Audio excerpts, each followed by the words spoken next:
From the Heart by 𝐿enWhite, March 28. Asking to give. The Son of Man did not come to be served, but to serve. Christ was continually receiving from the Father, that he might communicate to us. The word which ye hear, he said, is not mine, but the Father's which sent me.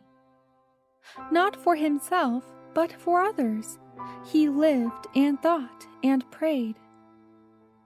From hours spent with God he came forth morning by morning to bring the light of heaven to those who heard him. Daily he received a fresh baptism of the Holy Spirit. In the early hours of the new day, the Lord awakened him from his slumbers, and his soul and his lips were anointed with grace, that he might impart to others. His words were given him fresh from the heavenly courts, words that he might speak in season to the weary and oppressed. Christ's disciples were much impressed by his prayers and by his habit of communion with God. One day, after a short absence from their Lord, they found him absorbed in supplication.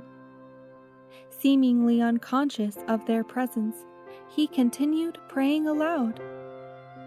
The hearts of the disciples were deeply moved. As he ceased praying, they exclaimed, "Lord, teach us to pray." In answer, Christ repeated the Lord's Prayer, as he had given it in the Sermon on the Mount. "Which of you," he said, "shall have a friend, and shall go unto him at midnight, and say unto him, Friend, lend me 3 loaves, for a friend of mine in his journey is come to me, and I have nothing to set before him?"